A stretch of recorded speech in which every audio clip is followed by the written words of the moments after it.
Good evening, gearheads. Welcome to Speed City, your Sunday night with Speed City.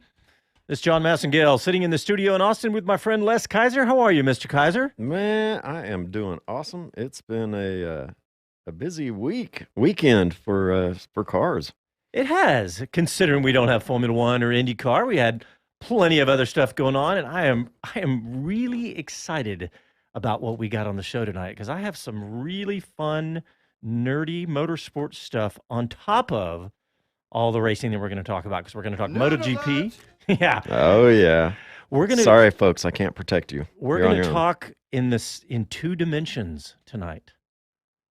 So if you haven't gotten that upgrade on your radio, don't worry about it. We're going to downgrade you automatically, so don't worry about it. But 2 dimensions, Les. Keep that thought in mind. 2 dimensions. All right, so we're going to talk. What the hell have we gotten into here? Thank you. Thank you. He's scaring me. We're going to talk MotoGP because they had the DutchGP at Assen. We're going to talk IMSA because I watched probably 4.5 hours of the 6 hours, maybe a little less because they were off the air for an hour because of lightning at Watkins, Glen. Right. That was pretty cool seeing the old Formula One track up there. I was pretty young when that was going on, so I didn't really watch much of Formula One back in the 70s, but we're going to talk a little TransAM because Jonathan Green, you don't hear his voice tonight. He is up creating mayhem at Mid-Ohio, and he sent us a little clip of he and Ryan Shehan, who's a Formula 4 racer from Austin, who had a good weekend. He finished on the podium, and I'll look up everything else he did, but he had a good weekend, and we're going to hear from those guys. There was Goodwood, and oh my gosh, there is the coolest car that I want to talk about at Goodwood. There's Pikes Peak. You got a video of that. So lots of stuff going on, and we have lots of cool discussions too. Formula One and others. I was out at COTA drilling on a 1969 Lotus F2 car yesterday. Whoa, drilling? Drooling. Oh, lusting drooling. over it, drooling. Okay, that's good. Gosh, Well, it was gorgeous. There were some wicked cars out there for a private event. Didn't get cool. to take pictures, but just take my word. Well, when I was talking about 2 dimensions, I'm actually being real. There's some science and some technology that I was literally laying in bed about to fall asleep watching an engineering video on YouTube and sat up straight in the bed when this came on, an engineering video. And then Laura smacked you on the head. Well, yeah, but it's really cool, and it's something that maybe a listener or watcher can tell me I'm crazy, but I'm really excited to talk about this, and we're going to talk about it a little later in the show. All right, call in. Be the first to call him crazy. That's right. By the way, if you ever do want to join the Sunday night show, we have lots of callers on our Formula One show, but Sunday night it's 512-643-5483. But let's start off tonight, Les. Let's start at the top. Let's start at MotoGP. Oh, I thought you were going to say Pikes Peak. Oh, that's true. Oh, I missed it. That would have been Race to perfect. the clouds. There you go. That would have been perfect. Go ahead. Go with MotoGP. I didn't get to see it. All right. Well, MotoGP, it was at Assen, and so it was the DutchGP, and it was obviously typical MotoGP race, death-defying and fantastic to watch, right?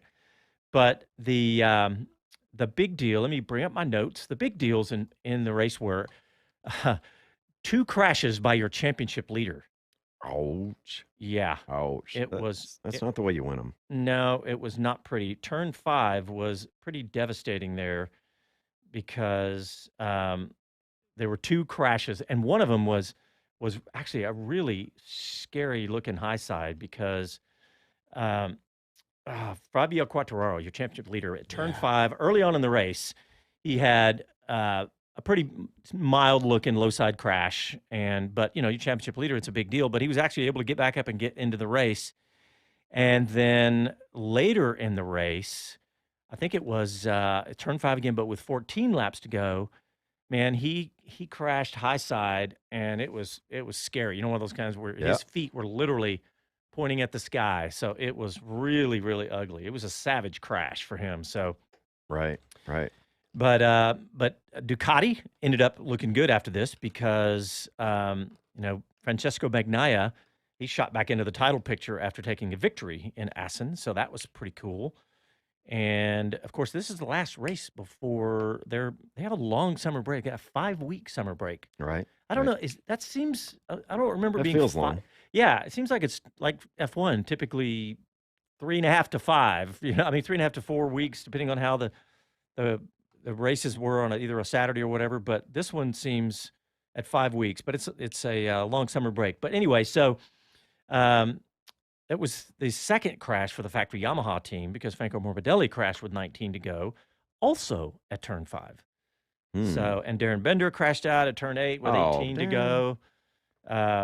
But at the very end of the race was really exciting because Alicia Spargaro grabbed 4th place. He was in 6th place, and I think maybe with like 3 turns to go, he blasts on the inside of Brad Bender and Jack Miller to rescue 4th after he had some early race drama. So that was pretty cool to see that. But I don't know, how much MotoGP have you been able to watch this year with all our Formula One stuff? Honestly, not a lot. I've been keeping busy with a lot of other things going on, but I still am kind of looking at the results as they go through. And a lot of times I'll watch, MotoGP does a great thing. They put out the highlights of the race.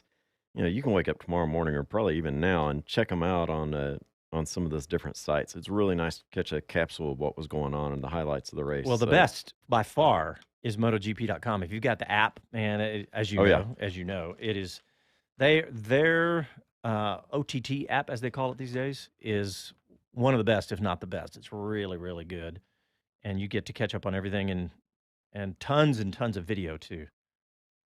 But what else from the race today? That's definitely the high points. so the one thing I got to ask, what's up with Marquez? Where is he? Is he back on a bike again? He was on, he was off, he was on, he was off. He's done that in one single race, but this season, I I know. think he is actually out for a long recovery. Yeah. He came back and had some injuries, and so I haven't looked recently on it, and that's one of the things I'll usually check out. Well, did you see speaking of him, he showed his scar.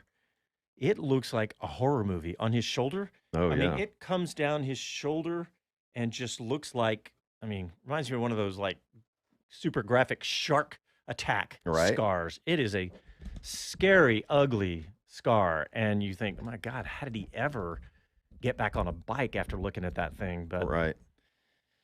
yeah, I don't think no, I don't know when to expect Marquez back. So we'll see. I mean, he's had what 4 surgeries on his right arm. He's got to be For the the $6 million man plus inflation. I don't know what that is anymore. That's very true.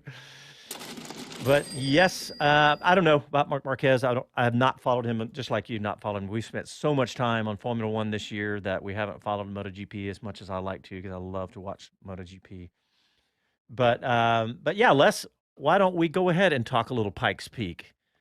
Because Pikes I watched Peak. MotoGP, but I didn't get to see much. I didn't really see any. Now that I think about it, I was watching Goodwood. Oh, Goodwood's great. Still on my bucket list to go to Goodwood. Also on to Pikes Peak. I'd considered trying to get up there this year, but that didn't work out. There's a couple of really cool stories. So you may not have heard of Unplugged Performance, but with a name like that around motorsports, you might have an idea what it is. Unplugged Performance is this extremely high performance driven company that focuses on making your Tesla fast or faster if it's a plaid. Well, wait a minute. Unplugged. I thought that they didn't like electric vehicles. I don't know, but I tell you what, it's pretty wicked. So they have taken a Tesla plaid and just totally modified it. They've done it with the Model S plaid. It is incredibly fast. They took it out to Laguna Seca as their shakedown and apparently beat like several really high end, notable, recognizable cars by like 3 and 4 seconds. And so that's been something else just to see how they're doing that. But they were headed to Pikes Peak this year, and that's going to be something that was Randy Probst racing it. I believe overall in the entire field, I think he wound up 19th. Wow. And so realize, folks, that when we're talking Pikes Peak and when you wind up 19th overall, I mean, there's, hundreds and hundreds of cars that are there. These are cars that are purpose built, some will call them one trick ponies. That's just about what they are because the elevation change going up to 14,000 feet from 8,000 is just a crazy thing to deal with, even with all the computer technology. But this being a Tesla, the altitude really didn't come into effect with that.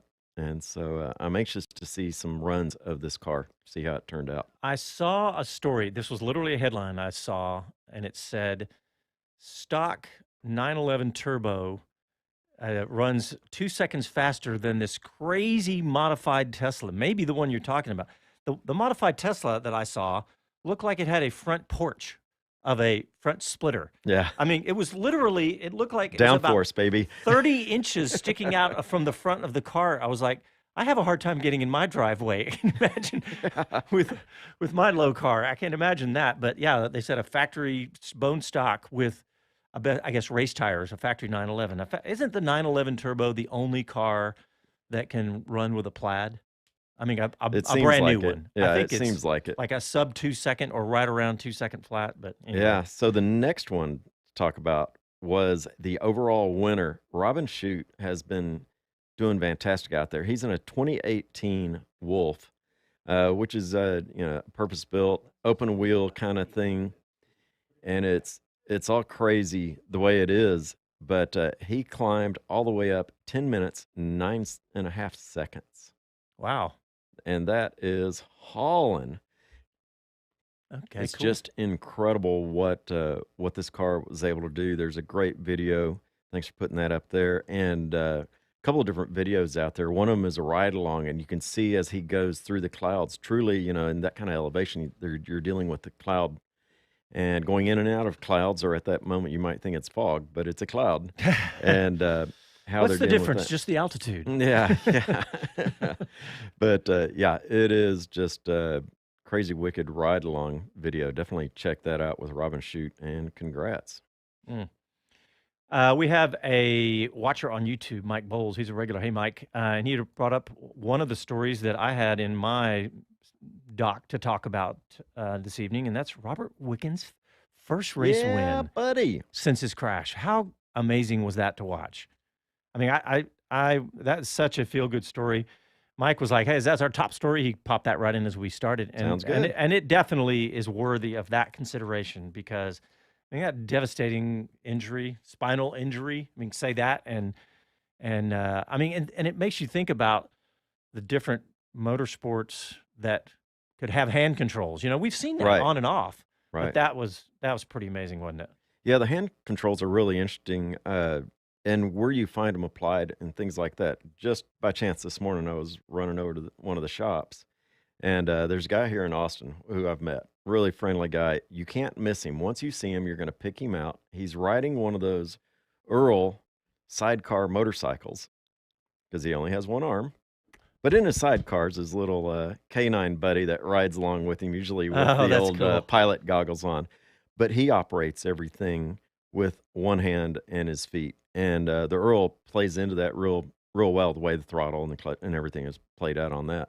But you're That's right. cool. I love that. I saw that this morning right after hearing about Wickens. And so I love what's happening for our mobility challenged buddies out here. And Yeah, in he the won street and the race. Wickens won the TCR class in the Michelin Pilot Challenge for Brian Hurta Autosport, and his last race victory was at the Nürburgring for Mercedes and DTM back in 2017. So, but yeah, that was apparently he does have some feeling in his legs and he can stand like using a brace or frame or whatever. But Yeah. that was really, really emotional and very cool to see in our sport, after watching what he's gone through. All right, guys, let's get a quick break squeezed in. And when we come back, we'll continue to break down the weekend, and eventually I'll get to my Formula One two-dimensional story. Listen to Speed City live from Austin. Back after this.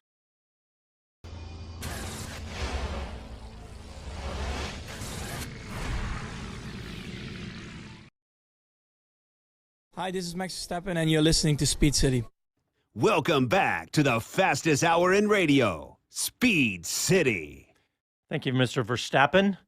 I saw a headline today. It's like somebody, a pretty decent-sized news outlet's predicting that Max will have it all wrapped up with more than 3 races to go. I was like, ooh, that's pretty bold stuff considering how much we've seen this year, including a DNF in the last race for Sergio Perez. So yeah, we'll see how all that won't goes make any out. friends that way. All right, guys, we are going to talk a lot more Formula One. We're going to talk my technology brainstorm epiphany that I had. I want you guys to tell me if I'm crazy or not. And then we're going to talk a little about the driver market, because we've had some news this week. There's been lots of things going on, lots of discussion, some very interesting discussion about the driver market in Formula One that we're going to talk about. But right now, I want to talk about something that just happened today, and that was at Mid-Ohio. There was the Formula Regionals, which is the regional Formula 3, and Formula 4, and TransAm, and that's where Jonathan was doing all the calling all of those races. And Ryan Shehan actually is a F4 racer. He just turned 17. He's from right here in Austin, and we've watched him grow, and he's now racing in the Formula 4 series. And so we have a clip from Jonathan and Ryan. We'll hear from them now. Well, thanks, John, and the rest of you at Speed City. Tonight's show, we are delighted to be joined by one of our own. Austin, Texas, is Ryan Shehan here at Mid-Ohio. We've been talking and watching some great racing throughout the weekend. I was here for the SVRA TransAM weekend, as well as FR and F4. Ryan, of course, has been racing, but racing to some good effect, too. Chasing hard on the championship in his second season. Ryan, tell us about your weekend. Yeah, thanks for having me. We had some pretty good results here. A P2 in race 1, some unfortunate damage in race 2, got a puncture, but then brought it back for race 3 with a P3. So 2 podiums. I'm happy with that. It's a good haul of points. And you're in contention for this championship now. Yeah, absolutely. We're only halfway through the year, and if we can keep this performance up, we can claw our way back up.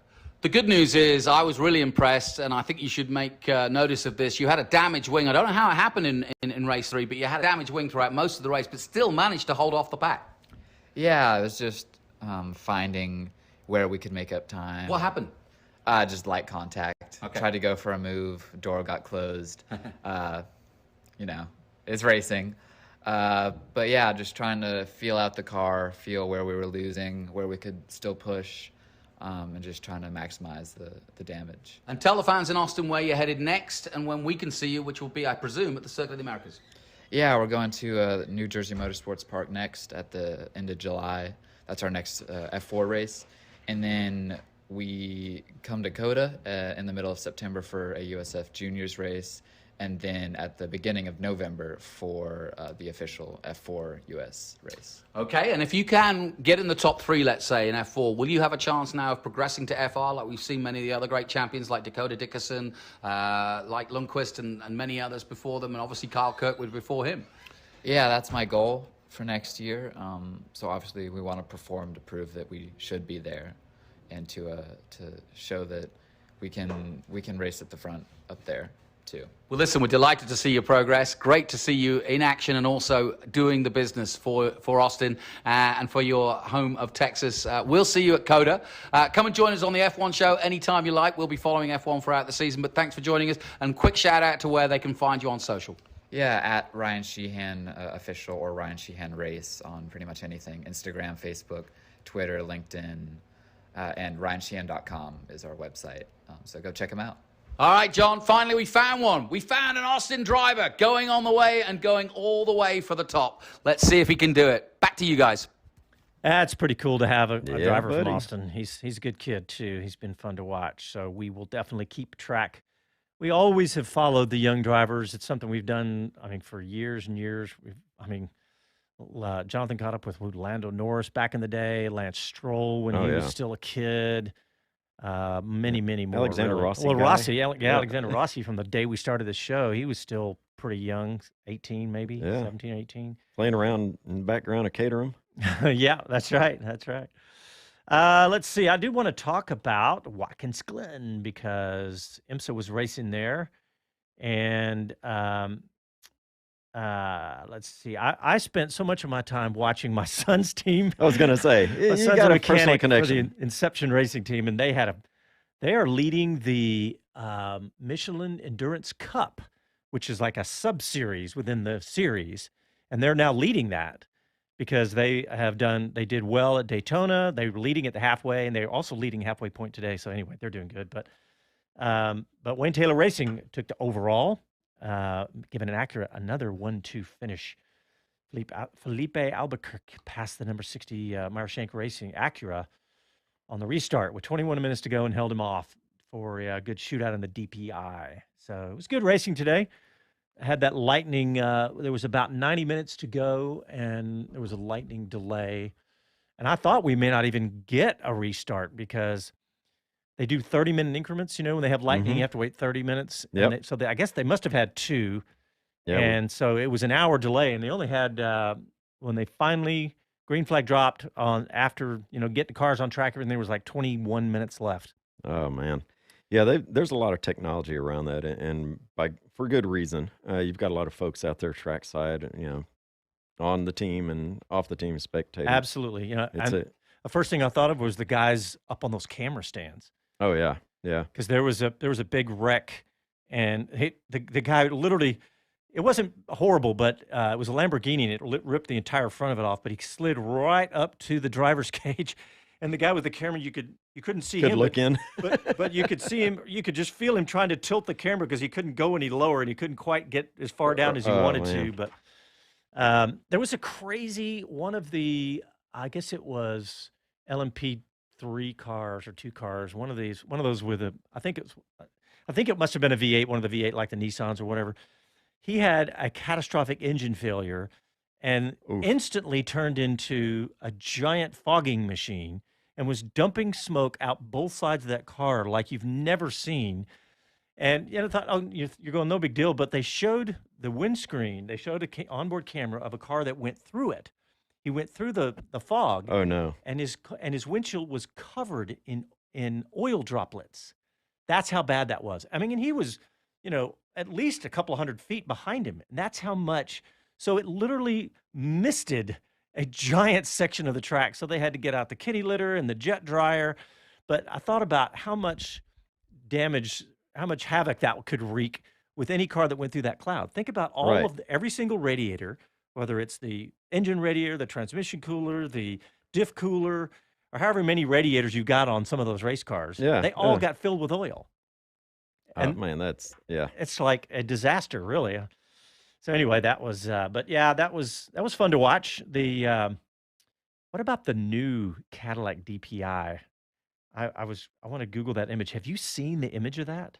I have not, but the technology they were talking about with this one, how much more advanced, how many it's not just a redressed previous year car. I'm really, longing for the day we get the endurance races back to COTA. I know that's a lot of desire for a lot of folks, but oh man, what they're doing with smaller engines, getting bigger horsepower, bigger power, hybrids, all of that is just going through the roof, and amazingly so. Well, I found an image of this Cadillac. I'm going to send it to Casey, the producer, see if he can throw it up too. But Casey, I just emailed it to you. Sorry. But Les, take a look at this. Lean over and take a look at this bad boy. Oh, yeah. Yeah. That thing is incredible. And just the look of it. I mean, I hadn't even read about any new technology, but how cool is that? Oh, yeah. I want that for the street. Yeah, look at the back of it. It's got definitely a Batmobile-ish feel to it in the back. And that's a perfect segue. Yes. Because there was a car at Goodwood. Nerd alert. This is not the technology. Okay, not that one. Okay. No, there was a car at Goodwood today, and it was called the McMurtry.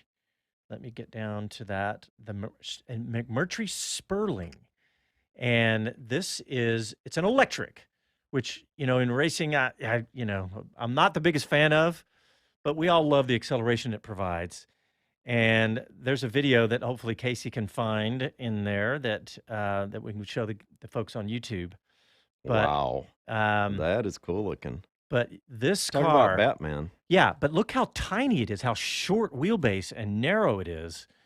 And they had it all in centimeters and meters and everything. I didn't do the math, but anyway, this car has a couple of technologies.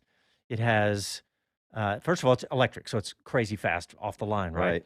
But it also has fan. It's a fan car, and it has a really cool, high-tech looking. We think of the fan cars with a big exhaust out the back in the Right. back in the Formula One days before they banned it. Well, I'm thinking of Jim Hall, Mr. Well, our yeah, and Texan. Jim Hall, of Come course. on now. but it also has active suspension. So they're saying the thing is well over 3 Gs laterally. And then you add the acceleration that it has. So in Goodwood, they destroyed the timed. What's the timed? Wow, look at that. Yeah, the timed shootout. That almost looks like a toy or some kind of computer generated something. You need to watch it and listen to that video because it has a better sound than A most golf cart? electric. A little bit. Anyway, but just you can hear the traction. You can hear the. Yeah, there you go. But you can also hear the wheels gripping, trying to go around those corners of Goodwood between the ancient brick stone walls. Oh yeah, it was really, really cool. So that was that was something fun to watch at Goodwood. So, all right, guys, we're up against another break. Let's get that out of the way real quick. And when we come back, we'll talk Formula One and some new technology that I'm going to propose they use. Back after this.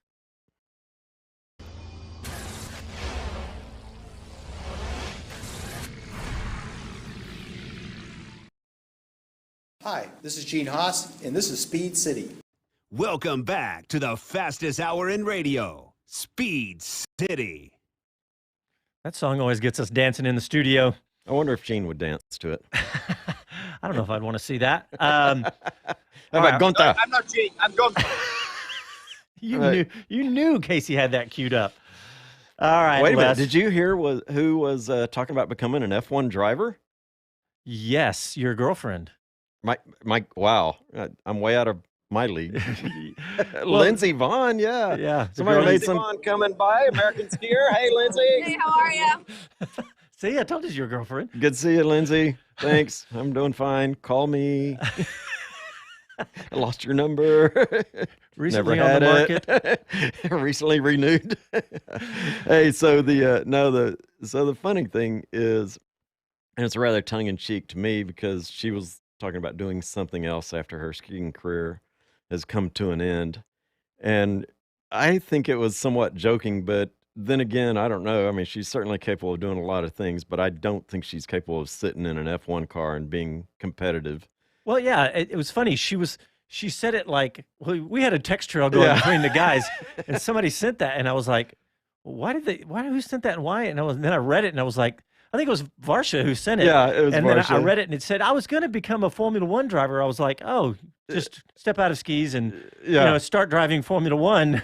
Why didn't I think of doing that? My last career change. I was like, does she know that most Formula One drivers start in karting at age 3.5? 3 or 4. Yeah.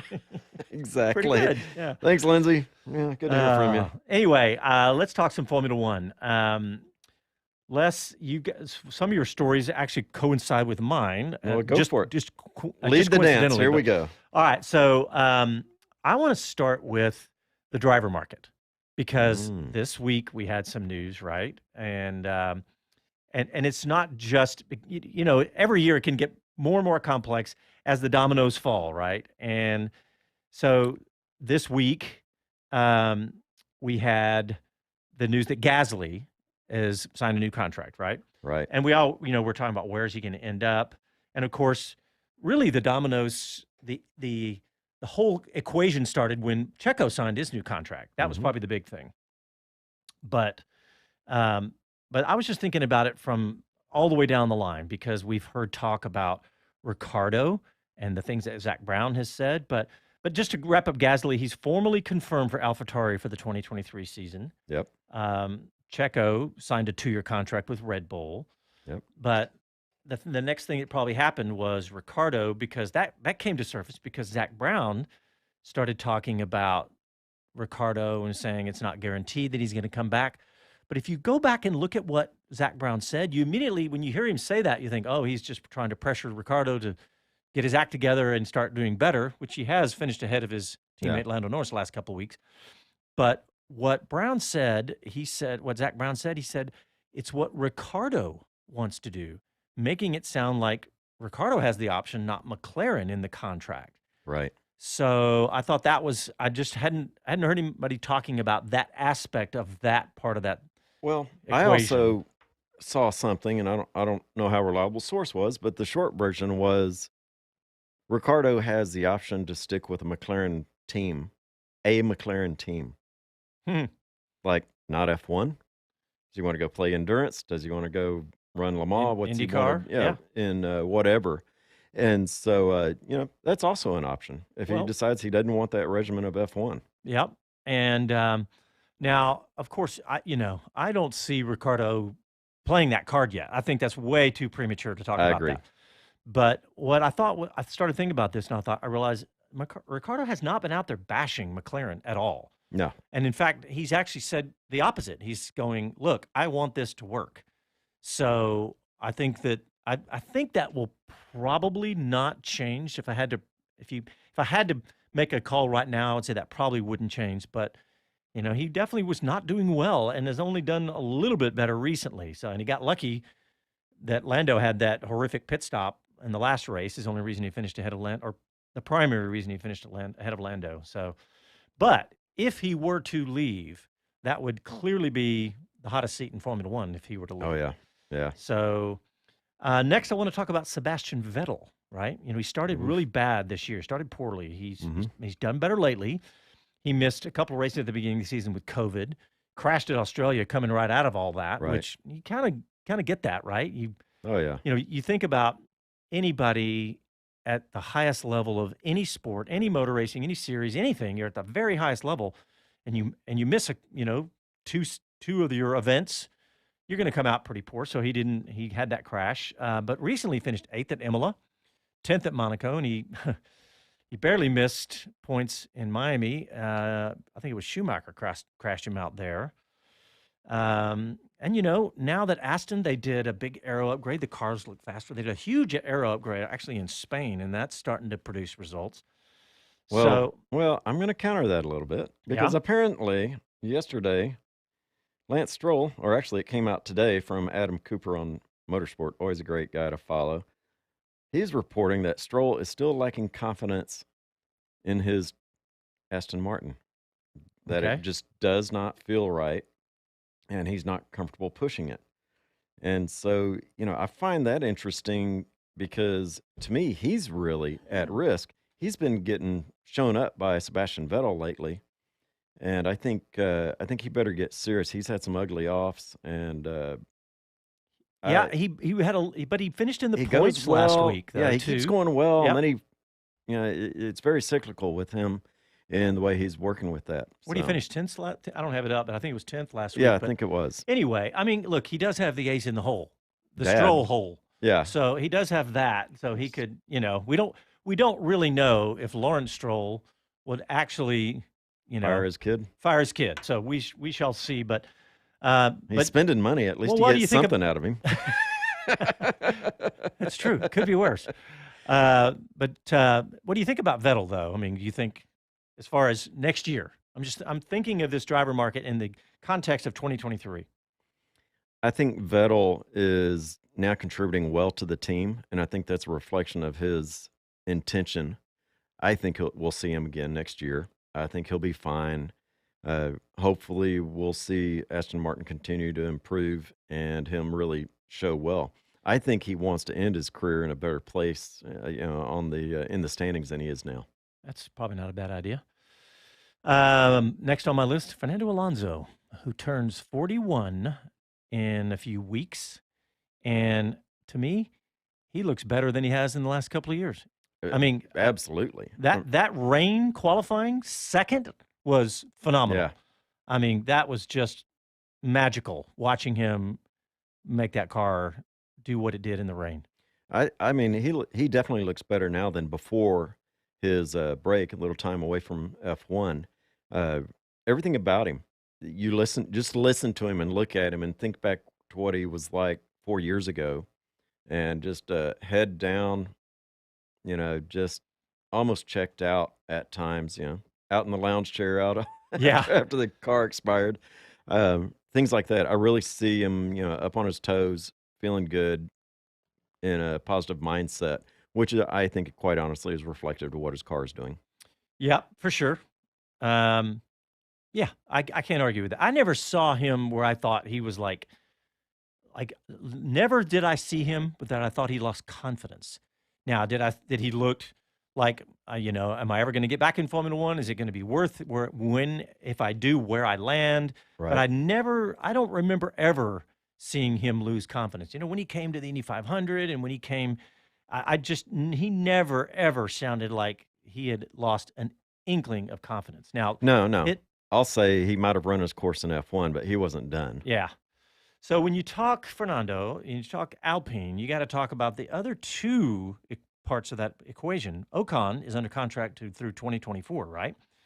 But the hottest young driver coming up through Formula One right now is Oscar Piastri, who won. Let's see, he won Formula 2. He's a reigning Formula 2 champion, right? He also won Formula 3, Formula Renault, the Euro Cup champion, and he's also he's got his resume is phenomenal, right? And he is the hottest young name and would surely be on any team's list, right? Well, he is he is an Alpine, product basically under their under their corporate contracts, right? So we don't know I guarantee you when they were thinking that, they're thinking, if Alonso retires, he is about to be 41 years old. But Alonso said he wants to be racing for 2 or 3 more years. And I could see that right now. I don't see his skills waning at all. So that becomes a very interesting part of that discussion. So if you're not familiar with Oscar Piastri, yes, that's his racing pedigree. He's about 21 years old. He's an Aussie. He is well thought of in the paddock. And quite honestly, we can talk about it a little more than we did before. In April, he was here at the Circuit of the Americas doing some of his driver points requirements. That's right. They've got to be watched. They've got to perform. They've got to do all these different things. And one of the obsolete cars, he was out here. I remember it was a Tuesday night, and some of the bicycle crowd that goes out and runs bicycles on COTA was there, and nobody knew what that was, and they quickly closed the garage doors around it.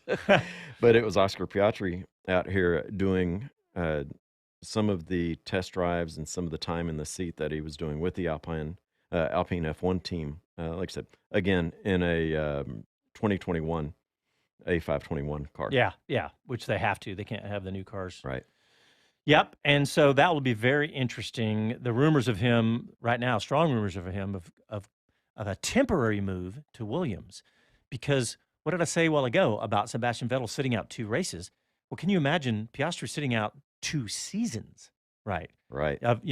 Going from F2, what's he been doing other than doing test duties for Williams? I don't know what else he's been doing, but if he sat out 2 full seasons, if he didn't race next year, if I were to own that asset, that's the last thing I would want.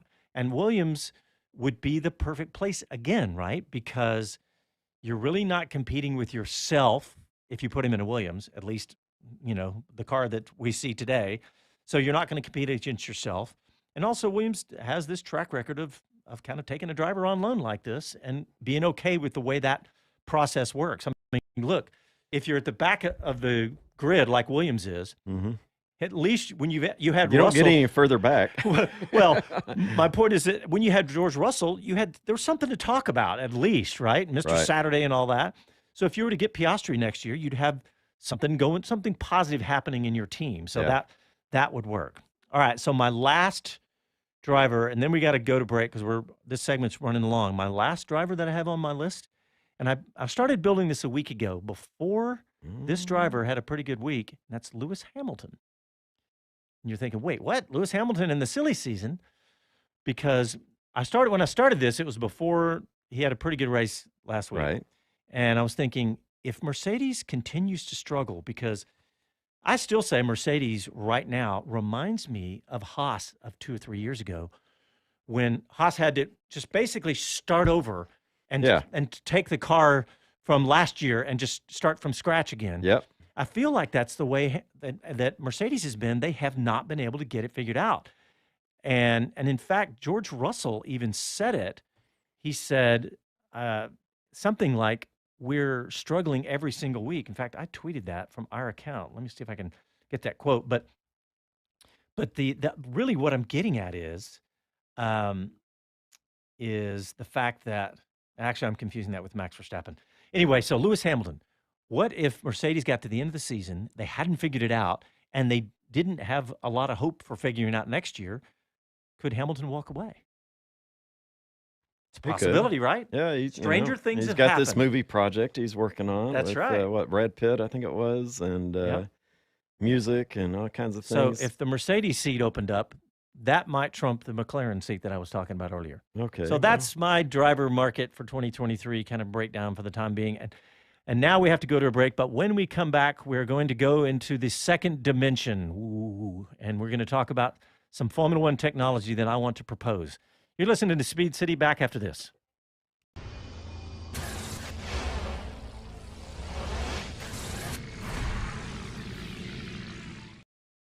Hi guys, this is Pierre Gasly and you're listening to Speed City. You're listening to Speed City F1 on Sirius XM. Okay, ladies and gentlemen, we're going to go into the second dimension. We're going to talk about a material that is only two-dimensional. And you're going, that we can use in Formula One.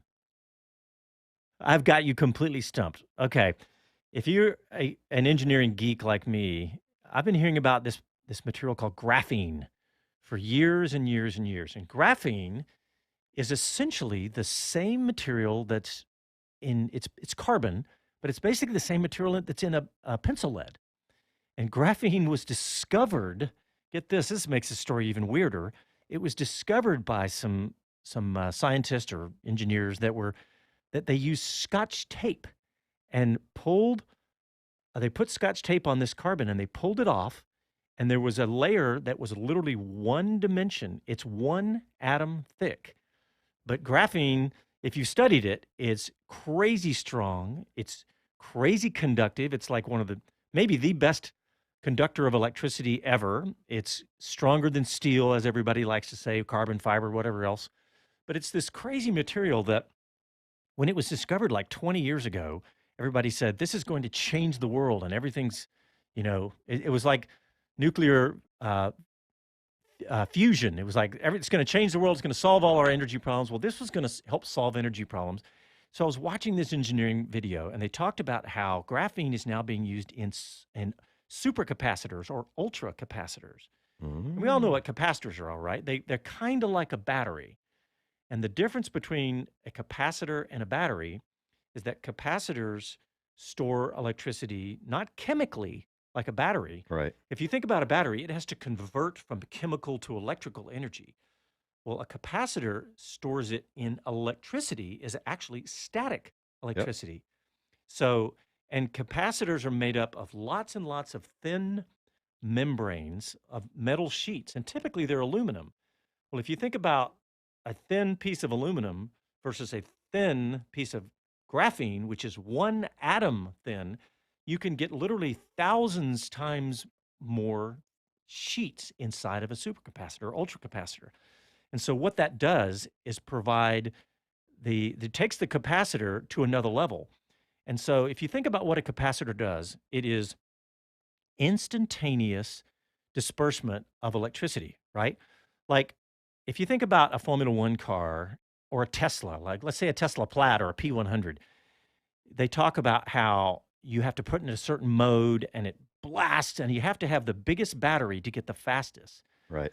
But a capacitor can store a massive amount of energy, but it doesn't have the depth of energy, let's call it, of a big 100 kilowatt Tesla battery. Mm-hmm. So so this would be perfect for racing.